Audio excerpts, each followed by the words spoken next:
जय श्री राम दोस्तों, आप देख रहे हैं यूट्यूब चैनल ज्ञान स्टार प्लस। तो दोस्तों, आप सभी का हार्दिक स्वागत और अभिनंदन।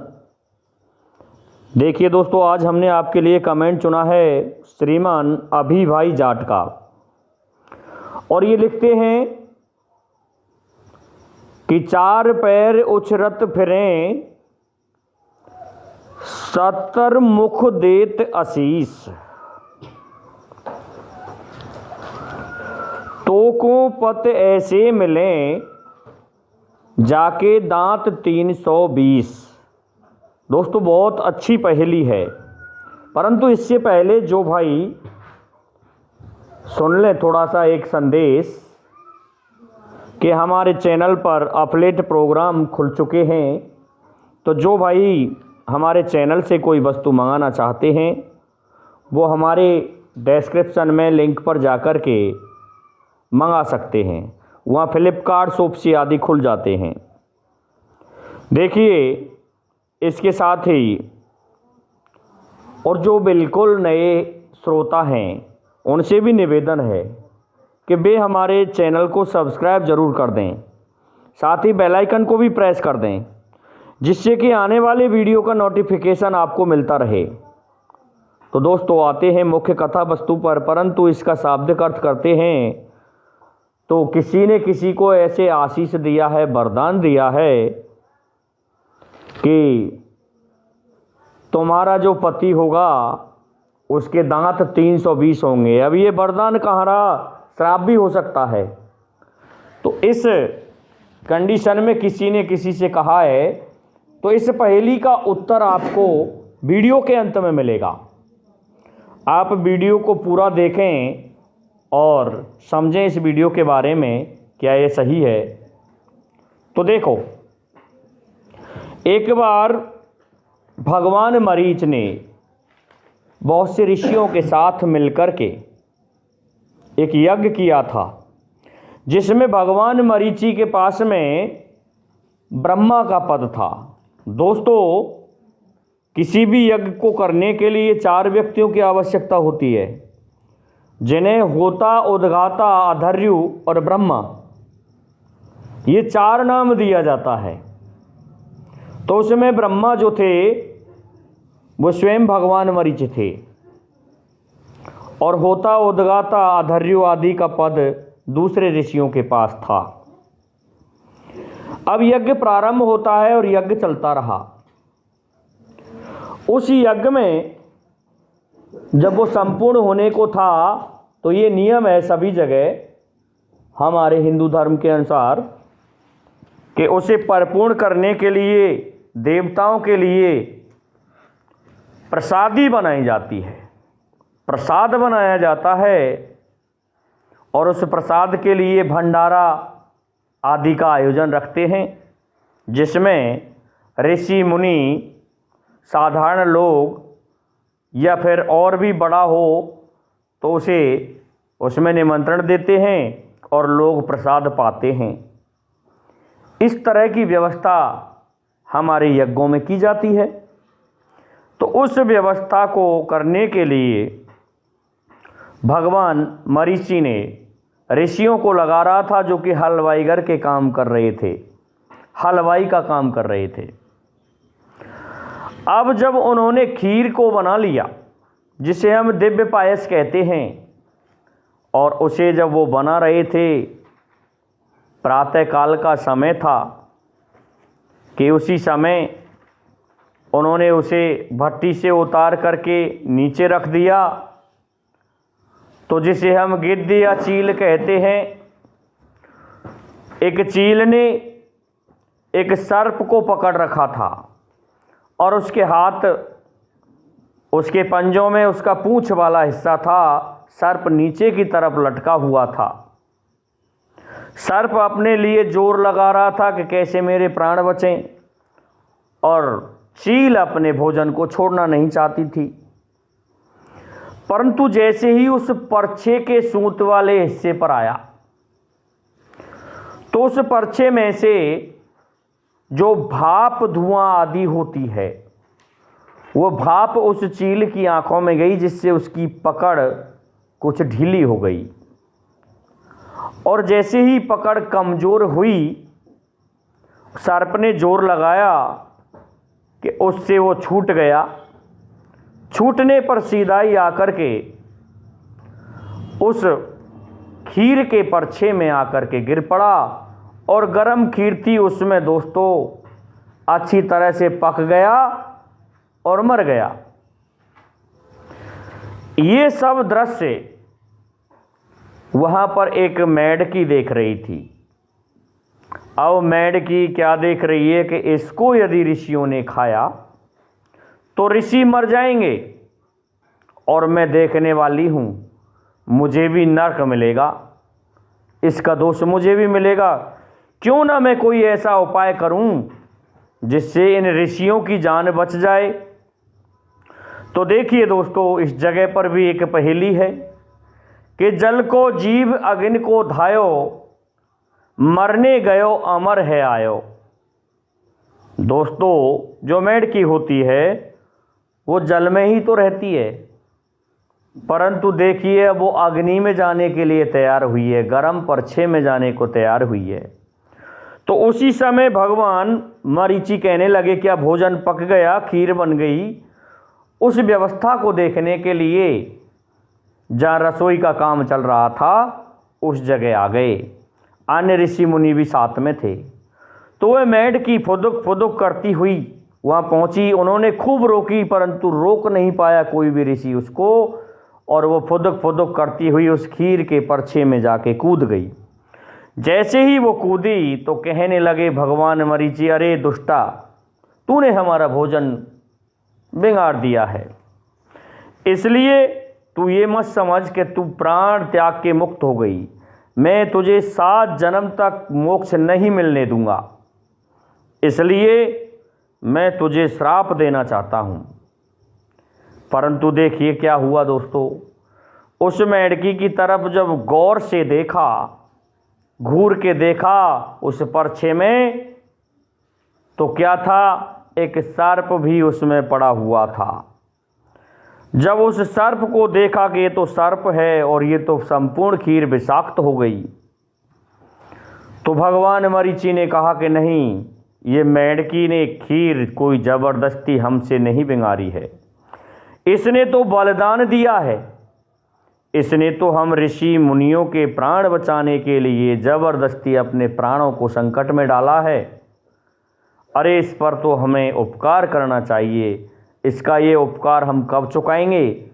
तो उसी समय भगवान मरीचि ने, क्योंकि ब्रह्मा का पद संभाले हुए थे उस यज्ञ में, अपने कमंडल से जल निकाला और जल के छींटे दे करके मंत्र को फूंका कि उस मेढकी को क्या बना दिया दोस्तों, एक कन्या बना दिया। कन्या में बदल गई वो मेढकी, और क्या कहा, पुत्री मेढकी, अब तुम मेढकी नहीं रही, अब तो तुम एक कन्या हो, और तुम्हारे जन्मदाता हमें, इसलिए तुम्हारे पिता भी हम कहे जाएंगे, इसलिए तुम ऋषियों की कन्या हुई।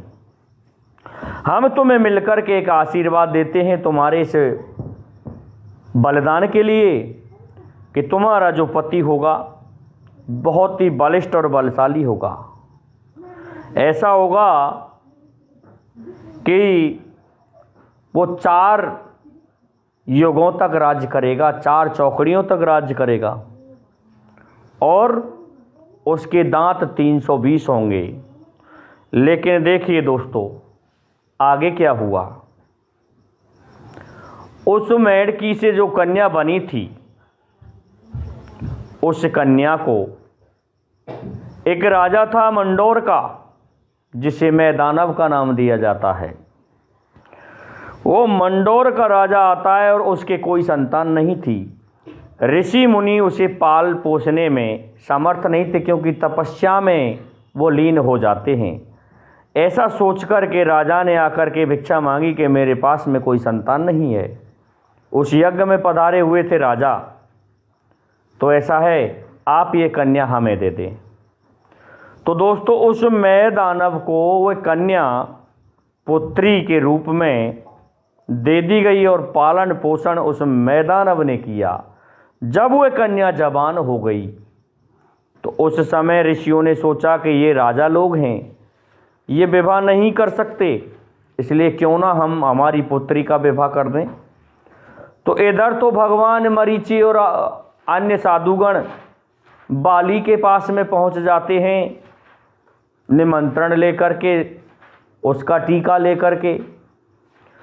इधर राजा ने भी सोचा कि ऋषि मुनि फक्कड़ होते हैं, उनको शादी के बारे में क्या पता कि ये कन्या जवान हो गई है, मैं राजा हूँ, मेरा भी ये कर्तव्य है। लेकिन दोस्तों वो मैं दानव था, राक्षस प्रवृत्ति का था, इस कारण से उसने रावण को जाकर के यह निमंत्रण दे दिया।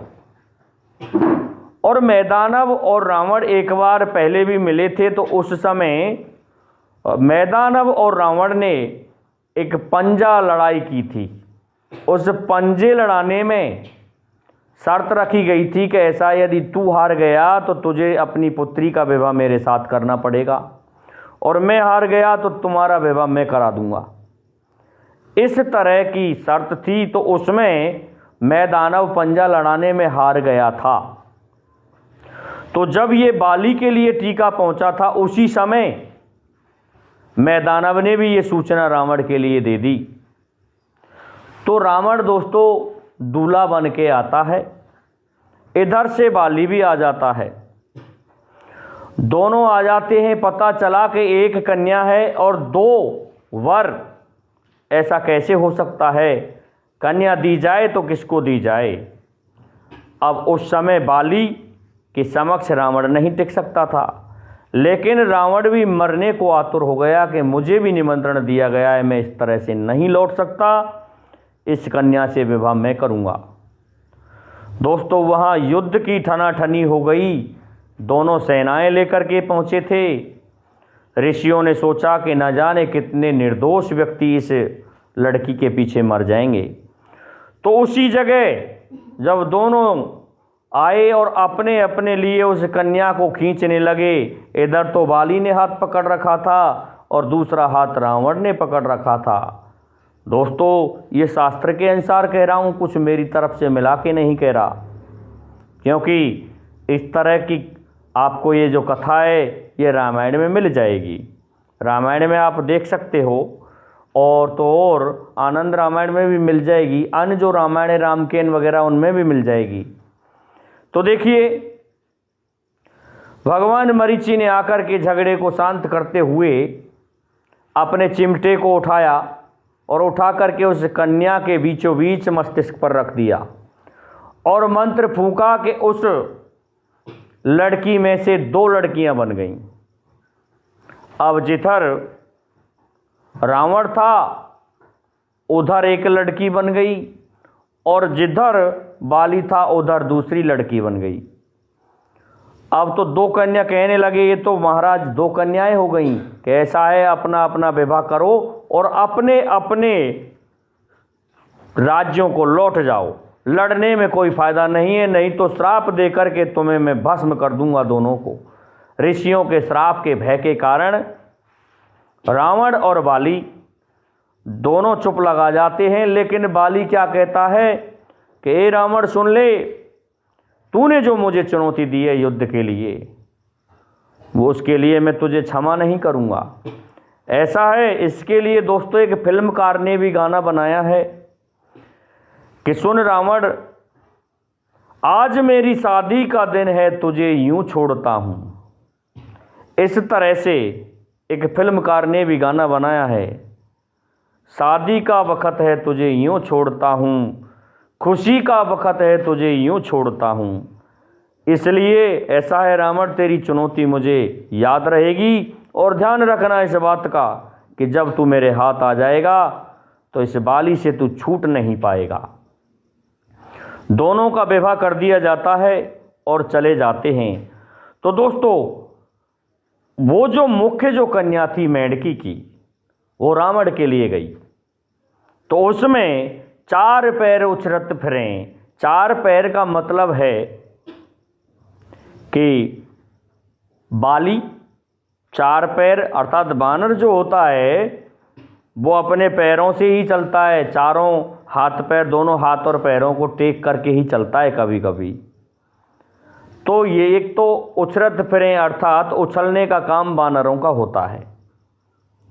चतुर्मुख देते आशीष, ये ब्रह्मा जी आपको आशीष दे रहे हैं, वरदान दे रहे हैं। और तुम्हारा पति ऐसा होगा जिसके दांत 320, दोस्तों रावण के 20 मुख थे और प्रत्येक मुख में 32 दांत और लगाने पर 10 शीश थे और प्रत्येक मुख में 32 दांत की गिनती करने पर 320 बैठते हैं। तो देखिए, एक तो 4 पैर उछलने वाला बाली हो गया उस लड़की का पति, और दूसरा पति जिसके 320 दांत थे वह रावण हो गया। इस प्रकार से उस कन्या को इस तरह का वरदान ब्रह्मा जी द्वारा अर्थात ब्रह्मा के पद ग्रहण किए हुए भगवान मरीचि ने दिया था। तो ये पहेली यहाँ लगती है। मैं समझता हूँ श्रीमान अभी भाई जाट, आपको आपके इस पहेली का उत्तर मिल गया होगा और आप संतुष्ट हो जाएंगे। इसलिए अब आप सभी से मेरा निवेदन है कि आप हमारे इस वीडियो को लाइक, शेयर और सब्सक्राइब करें, साथ ही बेल आइकन को भी प्रेस कर दें, जिससे कि आने वाले वीडियो का नोटिफिकेशन आपको मिलता रहे। दोस्तों जय हिंद, जय भारत।